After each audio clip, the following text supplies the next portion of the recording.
മിശിഹായിൽ സ്നേഹം നിറഞ്ഞവരെ, പോളണ്ടിലെ ഒരു കൊച്ചു ഗ്രാമത്തിൽ കുഞ്ഞു ലോലാക്ക് എന്നൊരു ബാലൻ തൻ്റെ ഇടവക ദേവാലയത്തിൽ എന്നും പ്രാർത്ഥിക്കാൻ പോകുമായിരുന്നു.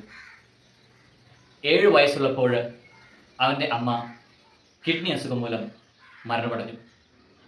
അതിനുശേഷം കുഞ്ഞു ലോലാക്ക് എന്നും തൻ്റെ ഇടവക ദേവാലയത്തിൽ പോയി പരിശുദ്ധ അമ്മയുടെ തിരുസ്വരൂപത്തിന് മുൻപിൽ മുട്ടുകൾ കുത്തിക്കൊണ്ട് ഇപ്രകാരം പ്രാർത്ഥിക്കുമായിരുന്നു: ഇന്നു മുതൽ എൻ്റെ അമ്മ എന്നോടൊപ്പമില്ല, എന്നാൽ നിന്നെ ഞാൻ എൻ്റെ അമ്മയായി സ്വീകരിക്കുന്നു. നിന്റെ കരങ്ങളിലേക്ക് ഞാൻ എന്നെ തന്നെ സമർപ്പിക്കുന്നു. എൻ്റെ ജീവിതം മുഴുവൻ അമ്മയെ നിനക്കായി ഞാൻ നൽകുന്നു എന്നുള്ള പ്രാർത്ഥന കുഞ്ഞു ലോലാക്ക് ദിവസവും ചൊല്ലുമായിരുന്നു.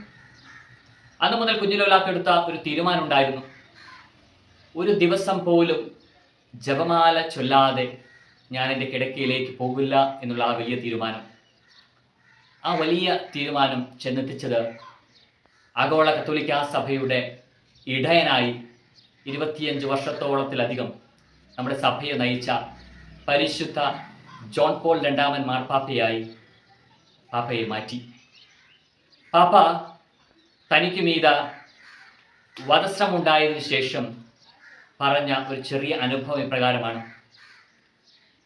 അലി അഖ എന്ന വ്യക്തി സെന്റ് പീറ്റേഴ്സ് സ്ക്വയറിൽ വെച്ച് പരിശുദ്ധ പാപ്പയുടെ സന്ദർശന വേളയിൽ വെടിയുതിർത്തപ്പോൾ, ഒന്നാമത്തെ വെടിയുടെ തന്റെ ഹൃദയത്തിലേക്ക് തറച്ചു കയറിയപ്പോൾ പരിശുദ്ധ പാപ്പയ്ക്ക് ഓർമ്മയുണ്ടായിരുന്നു.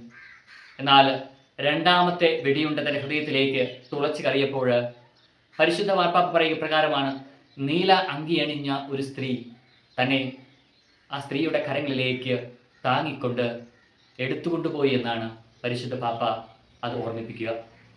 ഇന്നും ലൂർദിലെ പരിശുദ്ധ അമ്മയുടെ കിരീടത്തിൽ ആ 2 ചെറിയ വെടിയുണ്ടകൾ വളരെ മനോഹരമായിട്ട് അലങ്കരിച്ചു വച്ചിട്ടുണ്ട്. സ്നേഹമുള്ളവരെ, പരിശുദ്ധ പാപ്പയുടെ ആ ജീവിത അനുഭവം നമ്മുടെ ഹൃദയങ്ങളിലേക്കും നമ്മുടെ ജീവിതങ്ങളിലേക്കും നമുക്ക് എടുക്കാം. ജപമാലയുടെ ശക്തി എത്രത്തോളം ഉണ്ട് എന്ന് പരിശുദ്ധ പാപ്പ നമ്മെ ഓർമ്മിപ്പിക്കുന്നു. ഒരു ദിവസം പോലും ജപമാല മുടങ്ങാതെ ചൊല്ലിക്കൊണ്ട് തൻ്റെ ജീവിതത്തെ തന്നെ ഒരു ജപമാലയാക്കി മാറ്റിയ പാപ്പ. എന്തുകൊണ്ടും നമുക്ക് നമ്മുടെ ജീവിതങ്ങളിലേക്ക് ഏറെ പ്രത്യേകമായിട്ട് വണക്കമാസങ്ങൾ കൊണ്ടാടുമ്പോൾ പരിശുദ്ധ അമ്മയോട് ചേർന്ന് നിന്നുകൊണ്ട് അമ്മയുടെ സുഹൃത്തങ്ങളാൽ നമ്മുടെ ജീവിതങ്ങളെ പൂർണ്ണമായി സമർപ്പിച്ചുകൊണ്ട് പരിശുദ്ധ അമ്മയുടെ നല്ല മക്കളായി ജീവിക്കാനായിട്ട് നമുക്ക് പരിശ്രമിക്കാം. പരിശുദ്ധ അമ്മ എന്നാൽ കീർക്കഗാഡ് എന്നുള്ള ഒരു വിഖ്യാതനായിട്ടുള്ള തത്വചിന്തകൻ പറയുക ഇപ്രകാരമാണ്: ലോകത്തിനും ദൈവത്തിനും ഇടയിലുള്ള വലിയ ഒരു ഗ്യാപ്പുണ്ട്. A gulf between the world and God. ഈ ലോകത്തിനും ദൈവത്തിനുമുള്ള വലിയ ഗർത്തത്തിൽ ഒരു പാലമായിട്ട് നിലകൊള്ളുക പരിശുദ്ധ അമ്മയാണ്. ആ പാലം എത്രത്തോളം ശക്തിയുള്ളതാണ്! ആ പാലത്തിലൂടെ മാത്രമേ നമുക്ക് ദൈവത്തിലേക്ക്, പരിശുദ്ധ അമ്മയിലൂടെ ഒരു കുറുക്ക് വഴിയാണ് ഈശോയിലേക്ക് എത്തുക നമുക്കറിയാം. അപ്പം പാലം ബലവത്തുള്ളതാണ്.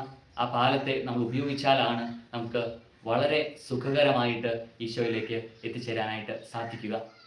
നിങ്ങൾക്ക് എല്ലാവർക്കും വണക്കമാസത്തിൻ്റെ എല്ലാവിധ ആശംസകളും ഏറ്റവും സ്നേഹത്തോടെ നേരുന്നു.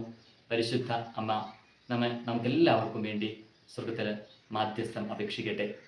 ദൈവം നമ്മെല്ലാവരെയും സമൃദ്ധമായി അനുഗ്രഹിക്കട്ടെ.